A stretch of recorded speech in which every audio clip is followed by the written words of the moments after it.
মাননীয় মডারেটর, একজন শিক্ষকের সন্তান হিসেবে তাদের অসহায়ত্ব রোজই দেখতে হয় খুব কাছ থেকে।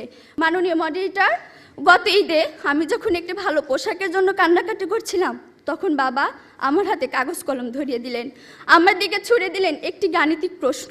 একজন দিনমজুরের দৈনিক আয় 300 টাকা হলে মাসে তিনি কত টাকা আয় করেন? মাননীয় মডারেটর, মুখে মুখে বাবাকে জবাব দিলাম 9000 টাকা। বাবা আমার কাঁধে হাত রাখলেন, চুলের মাঝে হালতো বিলি কেটে বললেন, মা রে, তোর এই বাবা হাই স্কুলের শিক্ষক হিসেবে মাসে 8000 টাকা বেতন পায়। আমি কোনো প্রশ্ন করতে পারিনি বাবাকে, লজ্জায় বাবার মাথাটা নিচু হয়েছিল। পৌরাত্বের দ্বার প্রান্তে দাঁড়ানো বাবার বয়সী চোখ হতে খসে পড়ে জল। জানি না মাননীয় মডারেটর, আমার বাবার বয়সী চোখ থেকে খসে পড়া জল শিক্ষার মানকে কতটা টেনে তোলার যোগ্যতা রাখে। মাননীয় মডারেটর, এই যদি হয় শিক্ষাগুরুর জীবন, তাহলে একটা সময় হয়তো এদেশে আর কোনো শিক্ষকই পাওয়া যাবে না। এমন বাংলাদেশ আমরা কখনোই আশা করি না।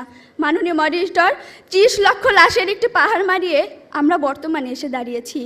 2 লক্ষ মায়ের স্নেহের আঁচলে সাজিয়েছি দেশ। প্রতিপক্ষ বঙ্গবন্ধুর স্বপ্ন, লাখো শহীদের প্রত্যাশা আর বীর জননীর ত্যাগের প্রতিদান দেওয়ার এখনই সময়।